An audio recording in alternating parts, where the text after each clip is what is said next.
Penyampaian petikan keputusan Presiden Republik Indonesia tentang pemberhentian dan pengangkatan Hakim Konstitusi oleh Sekretaris Jenderal Mahkamah Konstitusi. Kepada Bapak Sekretaris Jenderal, kami silakan.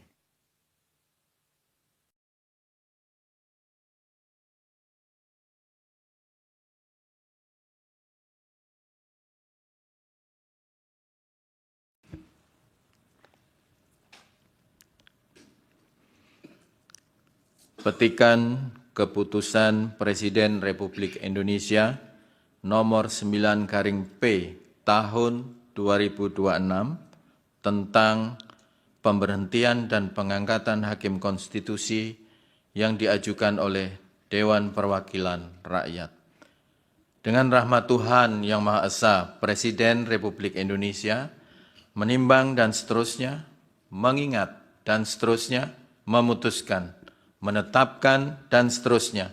Kesatu, memberhentikan dengan hormat Profesor Dr. Arif Hidayat SHMS sebagai Hakim Konstitusi terhitung mulai tanggal 3 Februari 2026 disertai ucapan terima kasih atas pengabdian dan jasa-jasanya selama memangku jabatan tersebut. Kedua dan seterusnya, ketiga dan seterusnya. Keempat, pelaksanaan keputusan Presiden ini lebih lanjut dilakukan oleh Ketua Mahkamah Konstitusi. Kelima, keputusan Presiden ini mulai berlaku pada tanggal ditetapkan.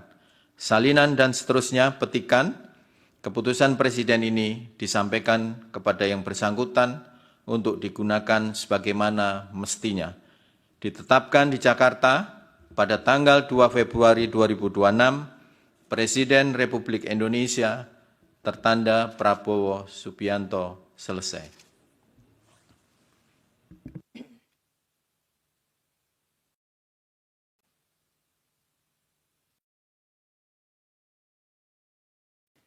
Terima kasih kami ucapkan kepada Bapak Sekjen.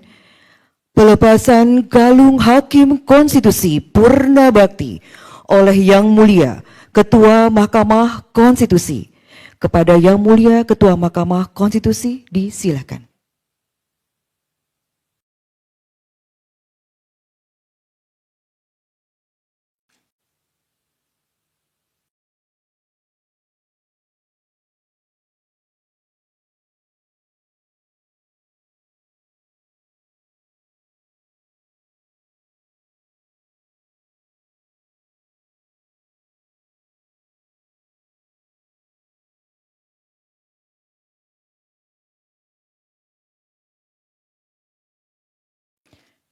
Kepada Yang Mulia kami silakan untuk kembali ke tempat.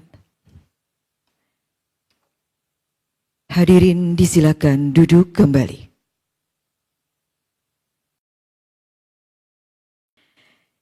Yang Mulia, Bapak Ibu serta hadirin undangan lainnya.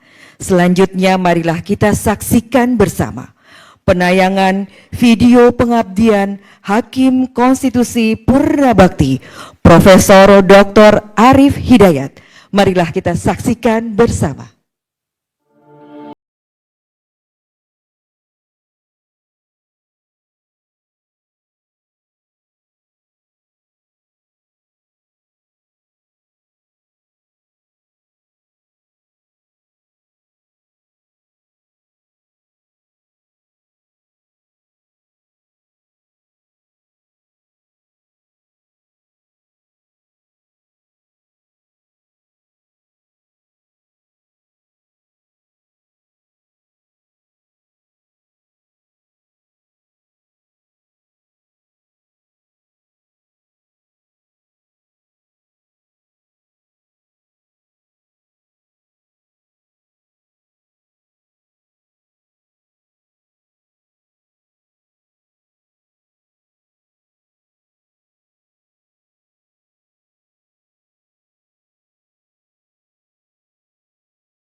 hasil menggagas dan menginisiasi kerjasama antara AACC dan CCCA yang akhirnya terwujud pada tahun 2000.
Video pengabdian Hakim Konstitusi Purnabakti Profesor Dr. Arief Hidayat. Baik Bapak Ibu sekalian, marilah kita memasuki acara kesan dan pesan yang akan disampaikan oleh Hakim Konstitusi Purnabakti yang mulia Profesor Dr. Arief Hidayat, SHMS. Kami silakan.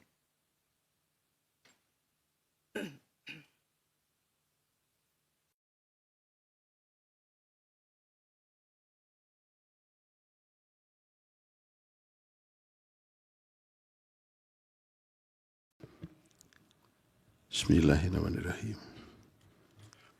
Assalamualaikum warahmatullahi wabarakatuh. Salam sejahtera bagi kita semua.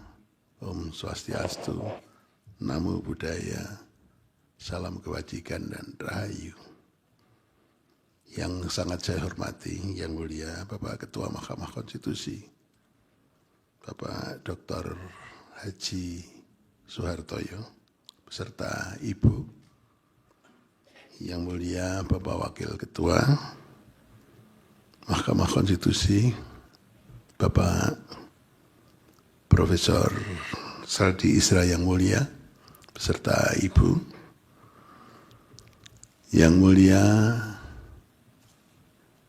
Hakim Konstitusi, Ibu Profesor Eni Nurbaningsih, beserta Bapak yang sangat saya hormati, Yang Mulia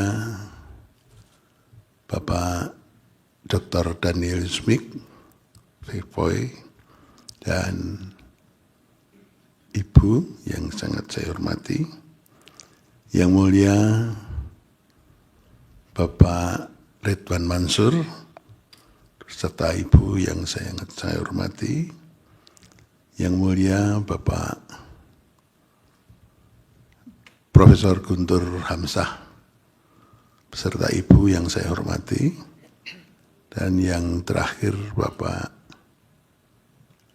Ridwan Mansur, Pak Arsul Sani yang sangat saya hormati, serta Ibu, dan Pak Ridwan yang mulia beserta Ibu yang saya hormati. Yang terakhir sahabat saya yang paling lama, saya sebut terakhir soalnya. Ini orang-orang tua yang sudah tidak berguna lagi di mahkamah untuk segera memasuki usia pensiun, Yang Mulia Bapak Profesor Dr. Anwar Usman, beserta Ibu, kalau ada yang sangat saya hormati. Kenapa Prof. Anwar saya sebut terakhir? Karena ini teman lama, jadi saya paling lama beserta beliau. Dan saya teringat pada awal menjadi hakim konstitusi, itu saya tidak bercita-cita untuk jadi pimpinan di sini, tapi waktu itu Prof. Anwar dan Prof.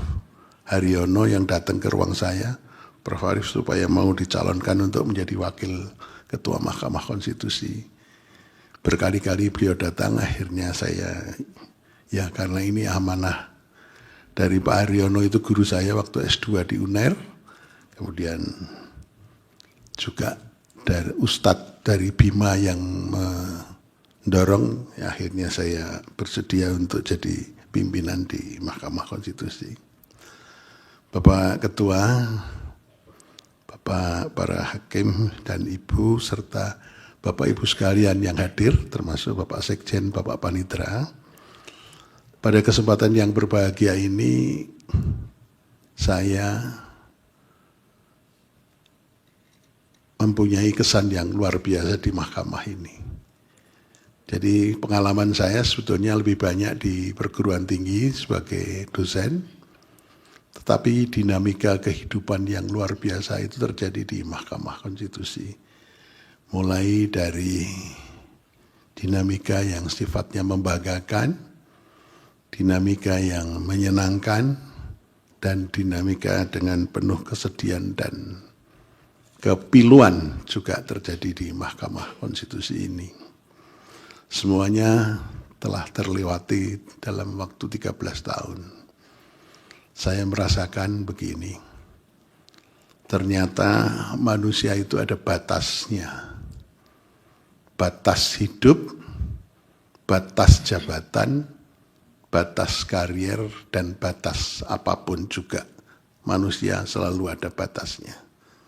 Oleh karena itu, saya sebagai orang yang paling tua di ruangan ini, kalau tidak salah sekarang ini, saya berpesan pada adik-adik bahwa manusia itu ada batasnya. Kita harus menyadari bahwa semuanya ada batasnya. Baik batas-batas usia maupun batas-batas jabatan, karier, dan batas mempunyai apapun itu ada batasnya. Oleh karena itu kita harus ikhlas, legowo, bisa menerima batas-batas itu. Saya tidak merasa bahwa saya akan berpisah dengan Bapak Ibu sekalian, para yang mulia, karena keberadaan kita selalu harus diingat dengan baik.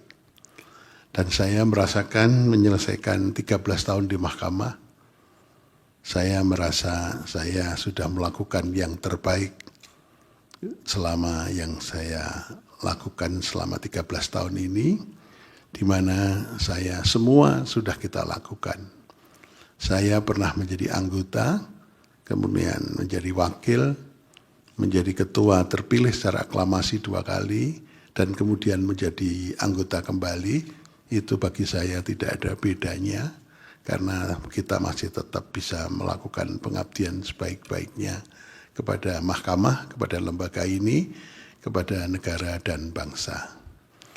Kemudian yang berikutnya yang perlu saya sampaikan, bahwa di usia yang semakin tua, itu sebetulnya hanya fisik saja yang kita agak berkurang. Itu saya tunjukkan pada waktu saya awal masuk di Mahkamah Konstitusi, keluar masuk ruang sidang dengan naik tangga itu enggak goyah. Kalau sekarang sudah mulai goyah. Itu saya rasakan. Sehingga saya merasakan bahwa fisik memang sudah mulai menua. Tetapi kalau dari sisi ingatan, pikiran, dan ide-ide, saya kira saya merasakan malah tambah pinter ini. Saya selama 13 tahun di Mahkamah Konstitusi merasa tambah pintar karena saya bergaul dengan para yang mulia, bergaul pada staf ahli atau staf di Mahkamah Konstitusi yang sumber dayanya luar biasa, yang mampu membantu kita dengan sebaik-baiknya. Dan kemudian saya juga merasa bergaul banyak dengan para ahli yang meliputi berbagai bidang dalam keseharian sidang-sidang. Oleh karena itu, terjadi selama 13 tahun lonjakan ilmu pengetahuan, lonjakan kebijakan, lonjakan hal-hal yang menuju ke arah kebaikan. Banyak contoh-contoh yang saya mendapatkan dari berbagai sumber yang saya peroleh selama 13 tahun ini. Dan saya sekali lagi, karena saya sudah merasakan bahwa hidup ada batasnya, saya tidak merasa sedih meninggalkan mahkamah, tapi saya akan merasa sedih kalau mahkamah ini kemudian teraniaya dan mahkamah ini tidak bisa berdiri tegak menegakkan hukum, konstitusi, dan ideologi bangsa.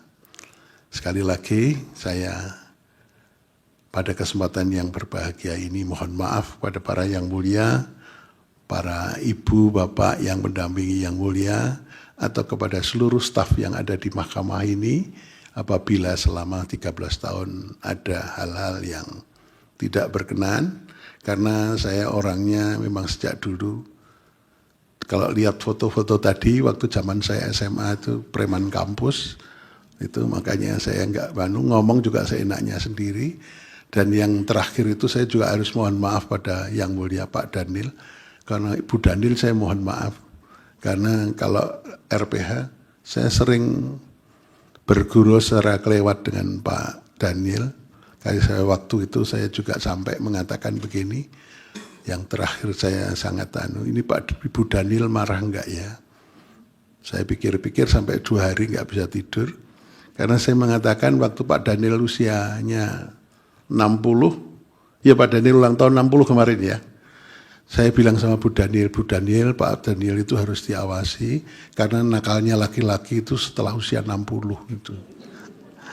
Nah ini saya merasa, waduh ini nanti kalau menjadi pikirannya Bu Daniel, padahal Pak Daniel selama ini baik seperti pendeta, setelah usia 60 nanti nggak tahu kayak apa itu. Padahal sebetulnya nggak begitu Ibu, 60 itu sudah tidak berdaya.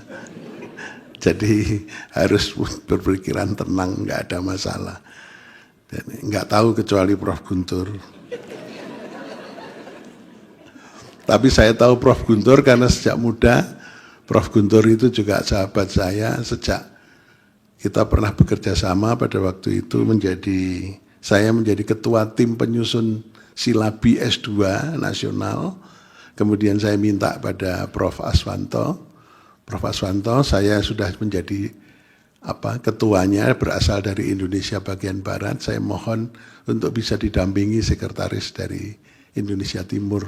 Nah, Prof. Aswanto menyodorkan nama Prof. Guntur yang pada waktu itu adalah wakil pembantu dekan bidang akademik atau pembantu dekan 1 dari Universitas Hasanuddin.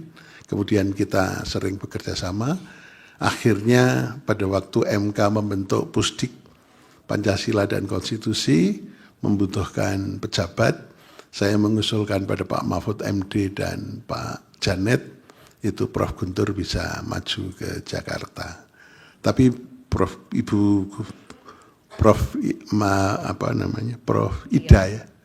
Oh, Prof. Ria, selama di Jakarta meskipun bisa saya awasi terus, keaman-aman saja beliau ini. Ya.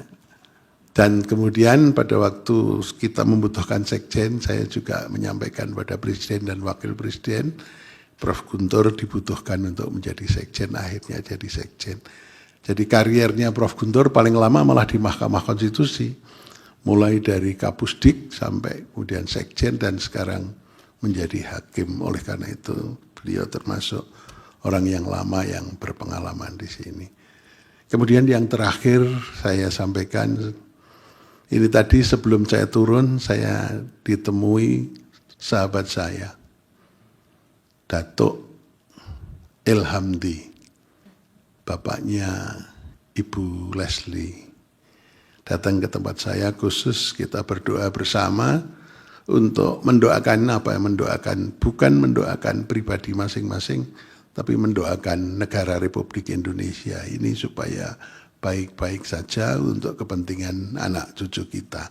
Tetapi ada pesan yang terakhir yang saya tergelitik, Prof. Arif kan juga bapaknya Prof. Saldi, tolong kalau nakal itu diberitahu Prof. Saldi. Kelihatannya Prof. Saldi mungkin kalau di rumah agak nakal ini. Itu. Jadi tadi Pak Dato itu sahabat saya sejak dulu, saya kenalnya sudah 30 tahun lebih. Sebelum saya kenal Prof. Saldi, itu saya sudah bersahabat baik dengan Datuk Ilhamdi, bapaknya Ibu Leslie. Tadi pesan kepada saya begitu. Dan beliau datang dari Padang khusus untuk memberikan doa kepada saya, karena saya telah memasuki purna bakti baik sebagai hakim konstitusi di usia 70 maupun purna bakti sebagai hakim guru besar di Fakultas Hukum Universitas Diponegoro. Dan saya merasa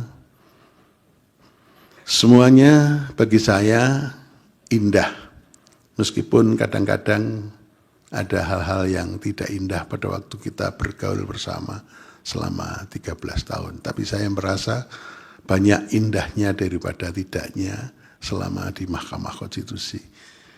Maka pada kesempatan ini saya titip kepada para staf, tetaplah bisa mensupport para hakim dengan sebaik-baiknya, tunjukkan kualitasnya, karena saya merasa bersama Prof. Guntur ini yang mampu untuk mengembangkan ya Prof secara akademik, para staf bisa sekolah S2, S3, dan ternyata luar biasa staf di Mahkamah Konstitusi.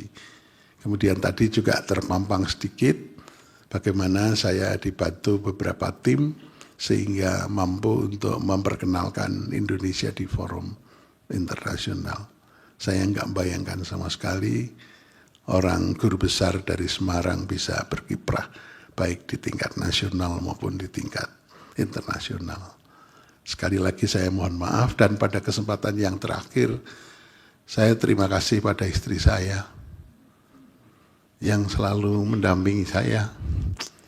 Mungkin kalau saya tidak didampingi di Jakarta, saya bisa kawin lagi.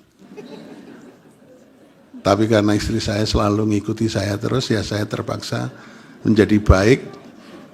Menjadi baik karena apa? Karena selalu didampingi. Dan kebetulan Tuhan mengatur, anak saya sudah besar-besar dan sudah meningkat, sehingga istri saya bisa selamanya berada di Jakarta mendampingi saya. Sehingga saya terborgol dengan cinta yang luar biasa. Begitu juga saya terima kasih pada anak-anak saya yang telah mendukung karier bapaknya, tidak merepotkan, tidak pernah aneh-aneh, tidak minta ini, minta itu, tapi anak-anak memilih berkarier sebagai dosen, yang sekarang yang sulung di Undip dan yang bungsu di UNS, dan dua-duanya cuman pengen jadi dosen. Tapi saya sebetulnya pengen anak saya bisa jadi wakil presiden atau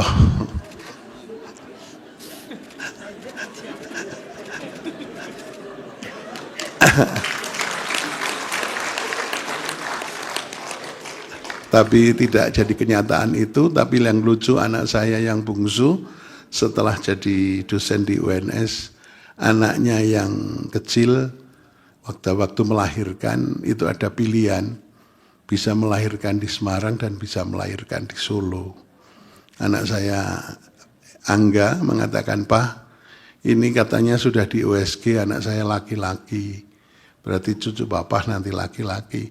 Biar lahir di Solo ya, karena kalau lahir di Solo bisa jadi presiden atau wakil presiden," katanya begitu. Karena Solo itu berkahnya Indonesia, katanya begitu. Tapi menjadi presiden atau wakil presiden yang baik. Itu doa saya pada cucu saya yang terakhir, yang laki-laki ini. Demikian Bapak Ibu sekalian, karena kalau suasana pidato sedih itu enggak enak. Makanya saya sering bergurau, karena ada 4 macam dosen ini para pers supaya pada tahu. Ya. Dosen itu ada 4 macam. Yang pertama adalah dosen yang bodoh tapi ngajarnya juga enggak enak. Jadi dosen yang bodoh tapi bodoh. Terus kemudian kalau meningkat, dosen yang bodoh itu pengetahuannya sedikit tapi ngajarnya enak. Itu namanya dosen bodoh pinter ngajar. Kemudian yang ketiga, dosen yang pinter tapi bodoh ngajar. Artinya apa? Pengetahuannya banyak, doktor atau bahkan profesor, tapi ngajarnya nggak enak, kepinterannya untuk diri sendiri. Ya yang terakhir ini saya katanya. Dosen yang pinter ngajar, pengetahuannya banyak, profesor, doktor, dan ilmu pengetahuannya bisa ditransfer kepada anak didik, anak muridnya. Terima kasih, mohon maaf kurang lebihnya. karena saya juga suka enak, daripada kebablasan nggak jelas saya akhiri saja. Terima kasih. Assalamualaikum warahmatullahi wabarakatuh. Om Santi Santi Om. Yang terakhir begini, kalau naik mimbar dari sini, turunnya dari sini supaya kariernya mengalir. Jangan maju mundur nanti kariernya nggak mengalir. Siapa tahu setelah di sini saya punya jabatan lain lagi.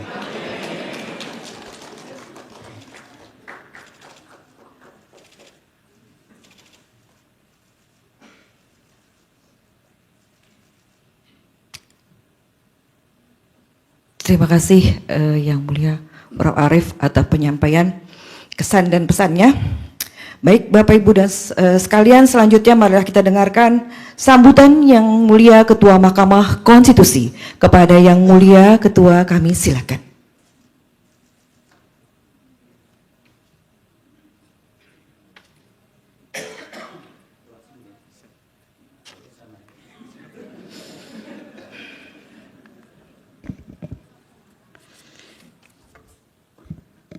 Baik, selamat siang. Assalamualaikum warahmatullahi wabarakatuh. Salam sejahtera untuk kita sekalian. Om Swastiastu, Namo Buddhaya, salam kebajikan. Yang saya hormati dan saya muliakan tentunya Prof. Arief beserta Ibu. Nah ini saya ini kalau bicara sudah dikit-dikit mewek begini. Kemudian yang saya hormati, Yang Mulia Bapak Wakil, beserta Ibu, Bu Leslie. Yang saya hormati, Yang Mulia Bapak Profesor Dr. Anwar Usman, beserta Ibu. Kemudian yang saya hormati, Yang Mulia Prof. Eni, beserta Bapak.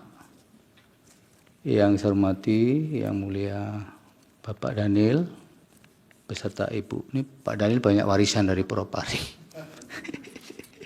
Kemudian yang saya muliakan Prof. Guntur beserta Prof. Ria, Ibu, dan kemudian Yang Mulia Bapak Ridwan Mansur beserta Ibu, dan terakhir Yang Mulia Bapak Arsul Sani beserta Ibu.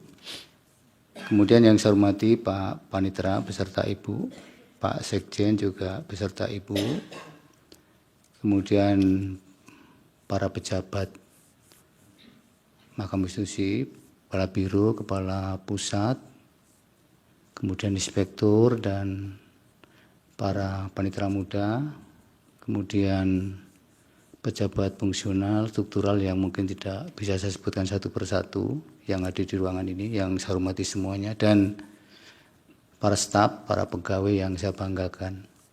Kemudian para hadirin yang tidak saya sebutkan satu persatu. Mungkin ada Pak Ilhamdi kalau hadir. Dan teman-teman dari media yang saya hormati. Puji syukur kita panjatkan ke hadirat Allah Subhanahu wa Ta'ala, Tuhan Yang Maha Kuasa. Karena pada pagi atau siang hari ini kita bisa bersama-sama di ruangan ini dalam keadaan baik dan dalam keadaan sehat walafiat. Dalam rangka tentunya melepas Yang Mulia Prof. Arief beserta Ibu yang sudah 13 tahun bersamai kita semua. Kalau saya sekitar 11 tahun bersama dengan Yang Mulia Prof. Arief itu. Karena saya tahun 2015, Yang Mulia Prof. Arief 2013. Waktu itu beliau masih wakil, kemudian jadi ketua 2 kali dan kemudian menjadi anggota. Jadi kami di level Prof. Arief apapun sempat membersamai hingga hari ini, artinya sudah 11 tahun untuk saya. Tentunya momen pada pagi hari ini atau siang hari ini adalah kesempatan di mana kita, sebagaimana disampaikan Prof. Arief tadi, bahwa kita memang tidak bisa menghindarkan dari titik di mana pada saatnya semua kita akan mengalami seperti yang dialami Yang Mulia Prof. Arief pada hari ini. Siapapun itu. Setiap waktu ada orangnya dan setiap orang ada waktunya. itu sudah sunatullah dan saya kira tidak bisa dihindarkan oleh siapapun. Bahkan kemarin di acara Porparip peluncuran buku saya sudah sampaikan juga kenapa saya heran dengan Prof. Arip ini dengan konsistensi dan keajekannya. Karena dalam imajinasi saya, Prof. Arip dan Bapak Ibu Hakim dan teman-teman semua, ketika seseorang sudah mau masuk pada titik di akhir atau penghujung masa tugasnya itu sudah seperti kehilangan energi dan semangat ya. Nah, ternyata tidak berlaku itu untuk Yang Mulia Prof. Arip. Itu kemarin juga saya sampaikan bahwa sampai tugas yang utama sidang Yang Mulia Prof. Arip selalu hadir, kemudian di rapat-rapat pembahasan perkara juga Prof. Arip selalu masih aktif, bahkan tidak pernah lepas dengan legal opinion-nya yang sudah rapi dan kemudian secara rigid disampaikan di forum RPH itu. Termasuk ketika kemudian finalisasi yang finalisasi Bapak sekalian yang tidak tahu forum finalisasi di RPH itu, Bapak sekalian, itu sampai titik koma saja dipersoalkan, diperdebatkan, bahkan mungkin bisa itu sampai bisa menjadi awal dari diskusi yang kemudian bisa mengarah kepada titik yang keras gitu, keras dalam arti yang positif. Itu Prof. Arip masih konsisten dan ajak dengan kontribusinya. Bahkan benar kata Prof. Arip tadi bahwa justru semakin ke sini Prof. Arip itu justru semakin kontribusinya semakin signifikan. Yang saya cermati adalah berkaitan dengan hukum acara, Prof. Hukum acara Prof. Arip itu semakin ke sini justru semakin ya mungkin karena memang yang namanya hukum acara itu kan harus berdampingan dengan jam terbang. Mungkin begitu sudah kami sendiri yang hakim-hakim lebih junior sering diingatkan Prof. Kalau begini sudah kita bergeser, nggak konsisten, sudah nggak konsisten lah. Beliau paling rajin mengingatkan itu. Itu salah satu contoh yang saya apresiasi betul bahwa ternyata imajinasi selama ini tidak benar bahwa ketika seseorang atau figur yang akan sampai pada titik penghujung di masa pengabdiannya itu kemudian sudah menurun semangat dan energinya. Tidak berlaku untuk Prof. Arip. Bahkan kemarin juga sempat menulis buku yang tidak sedikit, 7 buku sekaligus dengan substansi yang kemarin mendapat apresiasi dari para pengunjung dan para pembahas di forum peluncuran buku kemarin.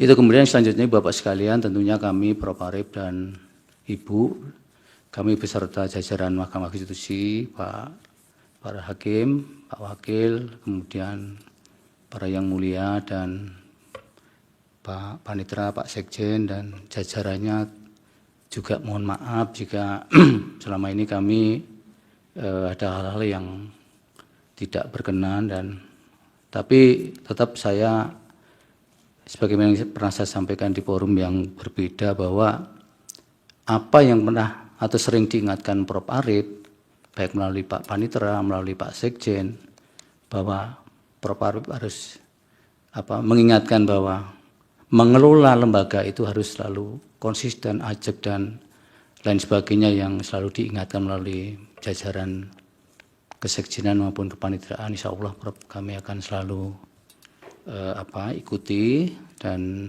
ya mudah-mudahan tetap kami meskipun Prof. Arip sudah tidak ada di sekitar kami, di sekitar MK, tapi meskipun pada radius-radius tertentu juga masih ada di sekitar kita, mohon tetap mengingatkan kami Prof.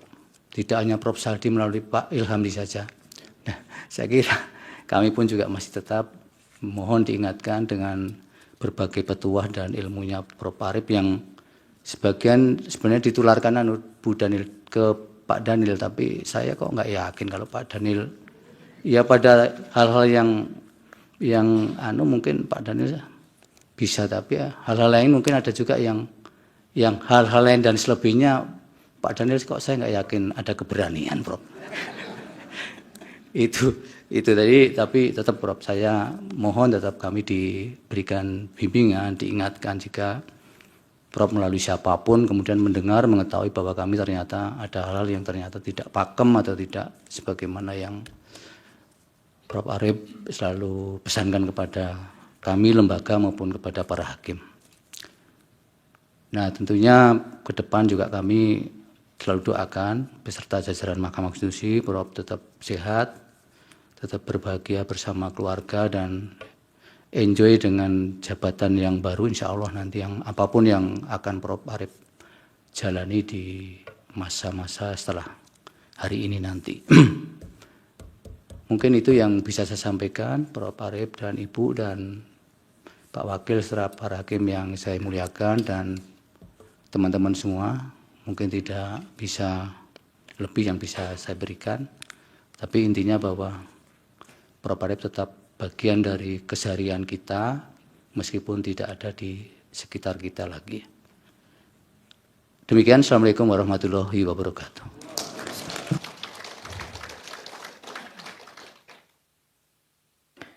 Terima kasih kami ucapkan kepada Yang Mulia.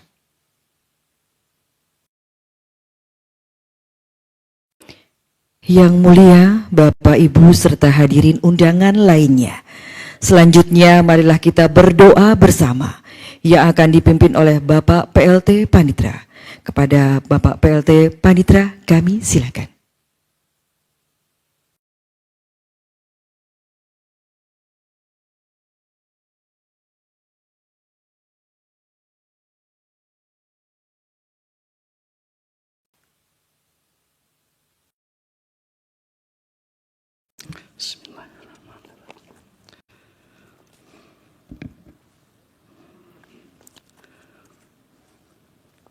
Assalamualaikum warahmatullahi wabarakatuh. Selamat pagi dan salam sejahtera. Hadirin yang saya muliakan, sejenak marilah kita panjatkan doa menurut agama dan kepercayaan kita masing-masing. Selanjutnya izinkan saya memandu doa menurut tata cara agama Islam. A'udzubillahi minasyaitonirrajim. Bismillahirrahmanirrahim. Alhamdulillahirabbil alamin. Hamdan yuwafi ni'amahu wa yukafi maitah. Ya Rabbana lakal hamdu kama yanbaghi li jalali wajhi wa 'azimi sultanik. Allahumma sholli ala sayidina Muhammad wa ala ali sayidina Muhammad. Ya Allah, ya Rahman, ya Rahim. Puji syukur kami panjatkan kehadirat-Mu ya Allah, atas segala rahmat, hidayah dan inayah, serta barokah-Mu. Sehingga pada hari ini kami dapat berkumpul dalam acara Wisuda Purna Bakti Hakim Konstitusi yang mulia Bapak Profesor Dr. Arif Hidayat dalam keadaan sehat walafiat.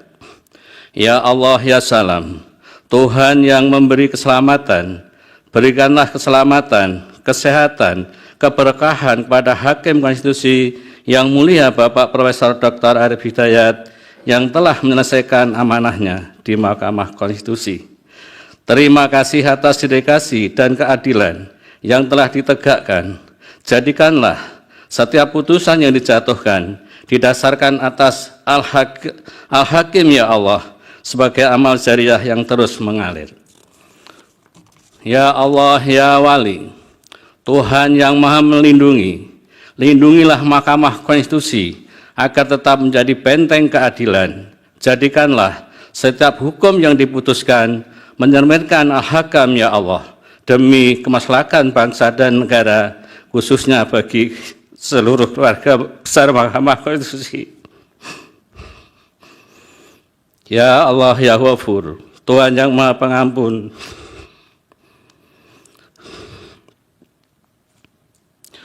ampunilah dosa-dosa kami, dosa kedua orang kami, serta dosa para pemimpin kami.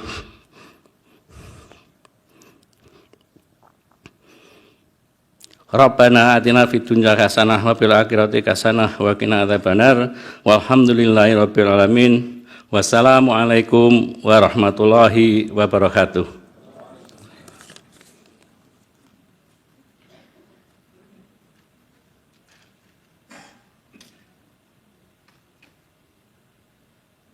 Terima kasih Bapak, semoga apa yang telah kita doa bersama dapat didengar dan diijabah oleh Allah Subhanahu wa Ta'ala. Amin, amin ya Robbal Alamin. Selanjutnya penyerahan kenang-kenangan oleh Ketua Mahkamah Konstitusi dan pendamping kepada pendamping Hakim Konstitusi Purna Bakti. Dimohon mendampingi.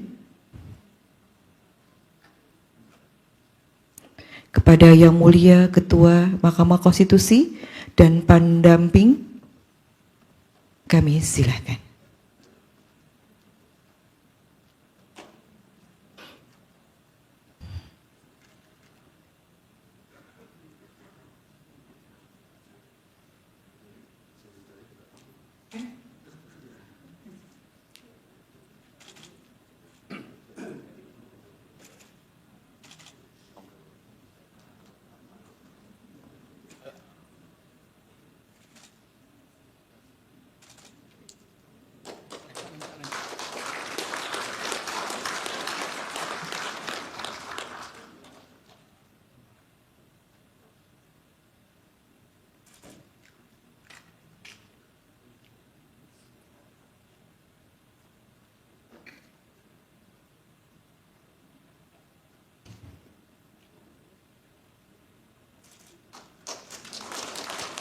Ya, kami mohon kepada Yang Mulia Ketua dan pendamping untuk memberikan ucapan selamat Purna Bakti. Dilanjutkan Yang Mulia Wakil Ketua Mahkamah Konstitusi beserta pendamping, Bapak Ibu Hakim Konstitusi beserta pendamping.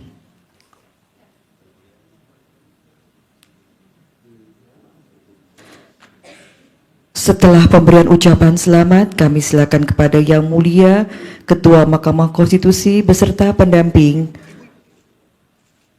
Wakil Ketua Mahkamah Konstitusi beserta pendamping. Kami mohon para pendamping, Bapak Ibu para Hakim Konstitusi,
selanjutnya kepada para hadirin, kami silakan memberikan ucapan selamat Purna Bakti.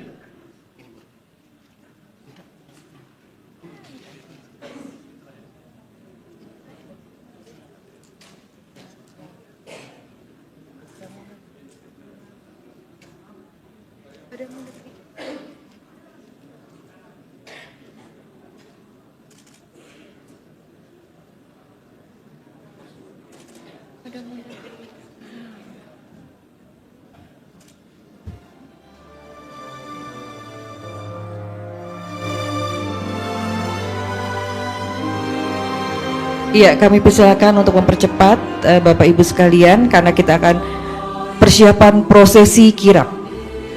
Kami persilakan kepada Bapak Ibu.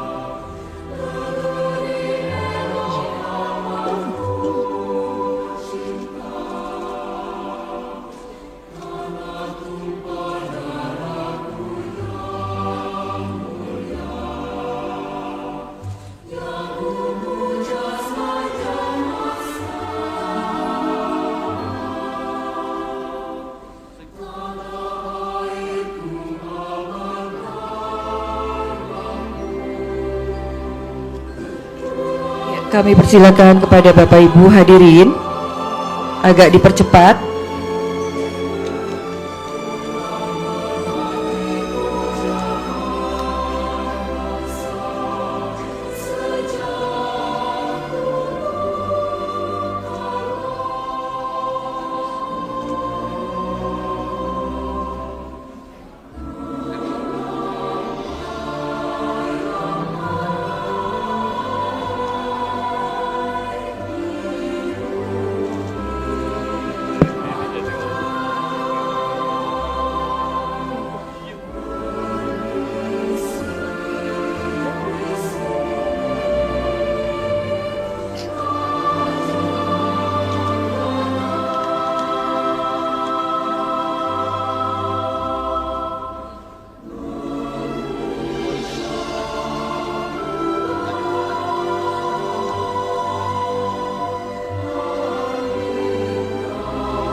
Persiapan prosesi kirap kepada Yang Mulia Ketua Mahkamah Konstitusi beserta pendamping, Yang Mulia Wakil Ketua Mahkamah Konstitusi beserta pendamping, Bapak Ibu Hakim Konstitusi beserta pendamping, Sekretaris Jenderal beserta pendamping, dan PLT Panitra beserta pendamping disilakan menuju tempat yang telah ditentukan.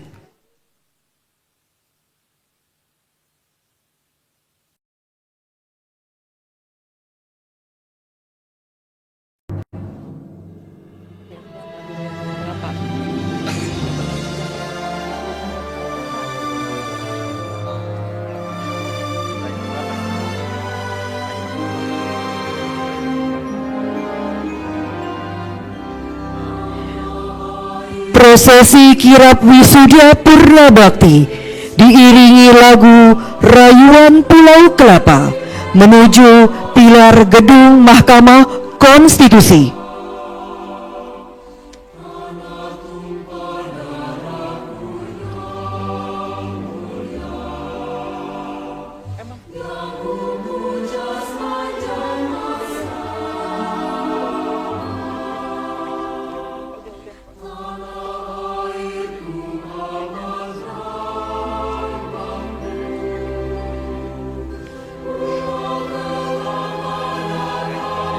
Selamat Purna Bakti yang mulia Profesor Dr. Arif Hidayat SHMS.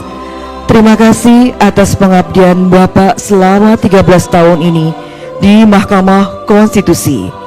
Semoga pasca Purna Bakti Bapak masih tetap dapat membersamai Mahkamah Konstitusi dalam menjaga nilai-nilai Pancasila dan Konstitusi. Selalu sehat untuk Bapak bersama keluarga. Bapak Ibu yang saya hormati, demikianlah tadi seluruh rangkaian acara Wisuda Purna Bakti pelepasan Hakim Konstitusi telah selesai. Terima kasih atas kehadirannya. Wassalamualaikum warahmatullahi wabarakatuh.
batasnya dan MK itu harus tetap menjadi lembaga yang menjaga. Saya begini, bangsa Indonesia itu kan bangsa yang religius, ya, bangsa yang percaya kepada keesaan Tuhan, bangsa yang sangat percaya kepada kekuatan di luar kekuatan manusia.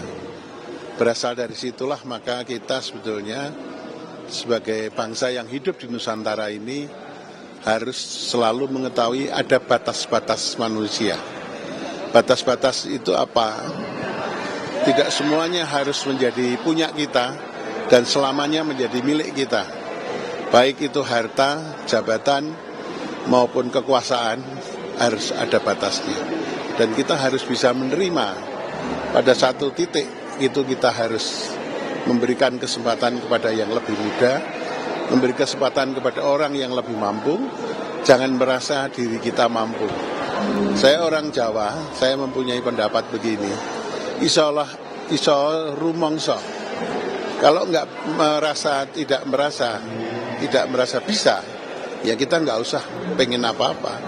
Tapi kalau kita merasa orang yang ada yang hebat, ada orang yang mampu, ada orang yang berkompeten, maka orang seperti inilah harus kita beri kesempatan untuk bisa memimpin pada tingkatan apapun dalam rangka bermasyarakat, berbangsa, dan bernegara.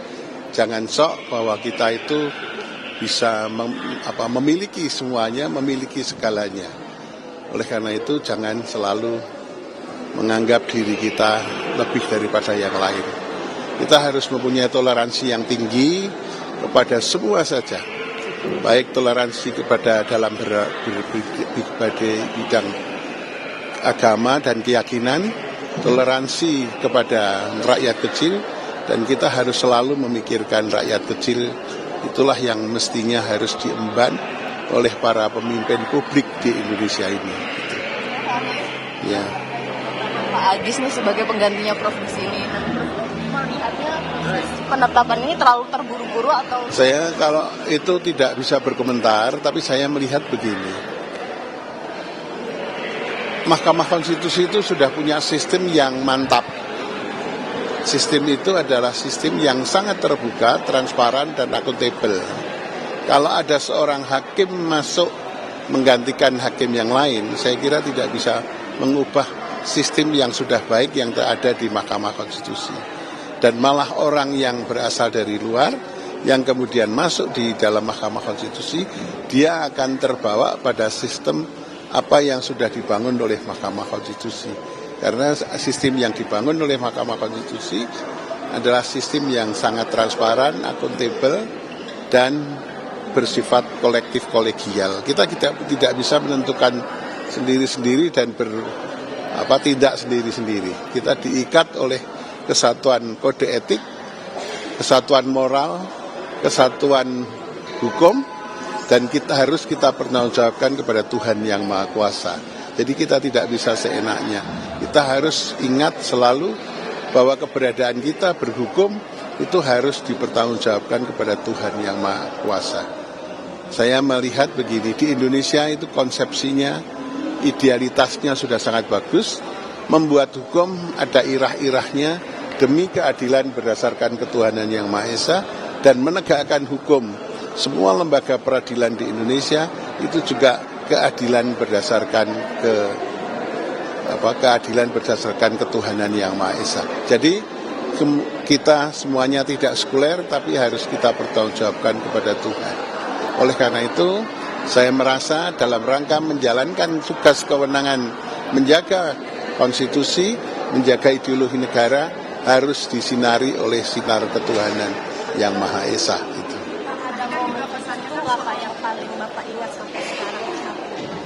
Ada dinamika yang luar biasa selama saya di Mahkamah Konstitusi, mulai dinamika ada yang sampai terjerat hukum karena pelanggaran yang berhubungan dengan kasus tindak pidana, ada pelanggaran etik, dan kemudian ada pelanggaran terhadap konstitusi. Dan itu semua menjadikan dinamika di Mahkamah Konstitusi sungguh luar biasa. Saya paling paling merasa tidak bisa melakukan tugas mengawal Mahkamah Konstitusi dengan baik pada waktu rapat-rapat urusan hakim yang memutus perkara 90. Itu yang menjadikan saya merasa saya tidak bisa mampu untuk menahan terjadinya konflik-konflik karena perkara 90. Saya merasa perkara 90 lah inilah yang menjadi titik awal Indonesia tidak baik-baik saja. Ada lagi? Ada pesan nggak untuk Pak Hadis Qadir? Saya kira Pak Hadis Qadir seorang politikus yang ulung, seorang yang sudah mempunyai kompetensi, tinggal sekarang Pak Hadis berpindah fungsi. Kalau di sana adalah pembuat undang-undang yang mengakomodasikan seluruh kepentingan-kepentingan masyarakat dan kepentingan-kepentingan berbagai golongan. Kalau sekarang sudah di Mahkamah Konstitusi, tugasnya berbeda, menjaga konstitusi, menjaga ideologi negara. Sehingga kalau ada pembuatan hukum undang-undang yang bertentangan dengan konstitusi, bertentangan dengan ideologi negara, maka disitulah letak bagaimana kita harus berpijak. Karena pijakannya adalah lain. Kalau di lembaga pembentuk undang-undang mengakomodasikan seluruh kepentingan-kepentingan yang ada dalam masyarakat, tapi kalau hakim konstitusi menjaga jangan sampai pembuatan undang-undang itu bertentangan dengan konstitusi atau bertentangan dengan ideologi negara. Jadi ada posisinya sudah harus berubah. Tapi dengan dasar kompetensi dan pengalaman selama ini, saya kira itu bisa kita harapkan dengan baik. Salah satunya akan merasa sedih kalau MK teraniaya tidak bisa menjaga konstitusi. Kalau Prof sendiri melihatnya tantangan MK ke depannya itu? Begini, MK Indonesia berdasarkan pengalaman saya punya pengalaman membawa Mahkamah Konstitusi di tingkat Asia dan di tingkat dunia. Saya merasa begini, apa yang harus dijaga oleh Mahkamah Konstitusi Republik Indonesia itu berbeda dengan Mahkamah Konstitusi di negara-negara lain. Di negara-negara lain, Mahkamah Konstitusinya menjaga konstitusi yang tidak mengatur di seluruh aspek kehidupan berbangsa dan bernegara. Misalnya, negara-negara barat, Mahkamah Konstitusinya itu hanya menjaga konstitusinya yang hanya mengatur masalah politik, mengatur masalah kelembagaan negara, dan mengatur masalah HAM. Sedangkan konstitusi di negara-negara sosialis itu hanya mengatur itu tadi ditambah masalah perekonomian. Sehingga Mahkamah Konstitusi negara itu ya yang dijaga Mahkamah konstitusinya hanya sebatas itu. Sedangkan di Indonesia, Undang-Undang Dasar Negara Republik Indonesia tahun 1945 itu mengatur seluruh aspek kehidupan bermasyarakat dan berbangsa dan bernegara. Oleh karena itu yang diatur itu mulai dari masalah politik, masalah ekonomi, masalah sosial, budaya, agama, bahkan masalah perkawinan pun diatur di dalam konstitusi. Oleh karena itu yang harus ditegakkan ini lebih luas daripada apa yang harus menjadi tugas tanggung jawab Mahkamah Konstitusi di negara-negara barat maupun di negara-negara sosialis. Oleh karena itu saya pada waktu menjadi ketua Mahkamah Konstitusi membangun supporting system yang handal supaya para staf itu menguasai berbagai lapangan bidang keilmuan, hukum, supaya mampu menjadi supporting system yang bisa membantu kita. Karena saya pada awalnya itu saya berasal dari hukum tata negara. Saya nggak tahu persis masalah zakat, masalah haji dan sebagainya. Tapi karena yang diuji termasuk masalah undang-undang zakat, undang-undang haji, undang-undang perkawinan, mau tidak mau kita harus belajar dan dibantu oleh teman-teman supporting system yang ada di peneliti di MK maupun di panitera pengganti MK yang harus tahu persis hal-hal semacam itu sehingga bisa mensupport kita. Karena kalau negara lain misalnya Mahkamah Konstitusi di negara barat nggak ngurusi itu masalah pengujian undang-undang yang berhubungan dengan agama, berhubungan dengan zakat dan sebagainya. Kalau di Indonesia semua aspek kehidupan itu karena diatur di dalam konstitusi. Nah, itulah yang harus ditegakkan di Indonesia. Jadi lebih lengkap, lebih komplit, dan kita sebagai hakim konstitusi harus lebih bijak karena apa? Negara kita bukan negara sekuler tapi negara yang religius sesuai dengan sila pertama ketuhanan yang Maha Esa. Itu. Gimana? Oh iya, syarat hakim konstitusi yang pertama punya integritas.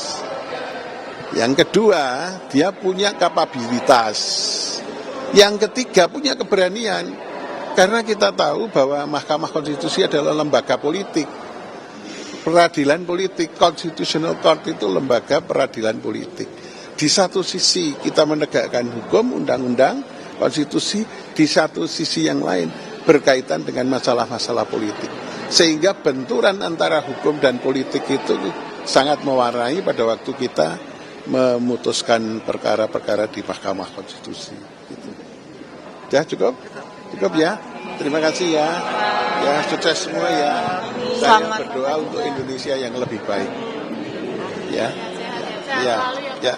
Tolong dikabarkan hal-hal yang menuju ke Indonesia yang ke arah yang lebih baik. Ya, kita berdoa bersama untuk anak cucu kita supaya negara ini bisa lebih baik. Dan saya yakin di abad ke-21 Indonesia akan lebih jaya dibanding sebelumnya. Saya baru saja mengunjungi Mesir yang terakhir, saya ditugaskan ke Mesir. Sebelumnya saya mengikuti Kongres MK sedunia. Di banyak negara, itu kedudukan Mahkamah Konstitusi itu untuk bisa independen betul itu susah sekali. Karena terombang-ambing antara kekuasaan dan hukum. Nah, itu membutuhkan support adik-adik, teman-teman sekalian yang berasal dari mass media. Kalau ada kekuasaan-kekuasaan yang ingin menggoyahkan independensi Mahkamah Konstitusi, tolong bisa diberitakan sebaik-baiknya supaya mendapatkan masukan diskusi dari para pakar yang bisa menjaga independensi Mahkamah Konstitusi. Makanya tadi saya katakan, saya sangat bersedih kalau Mahkamah Konstitusi ini teraniaya karena tekanan-tekanan bidang politik yang luar biasa terhadap hukum penyelenggaraan konstitusi di Indonesia. Gitu ya. Terima kasih. Mohon doa restunya yang penting sehat. Sama foto bareng. Isinya apa? Ya udah diterangin ya. Iya.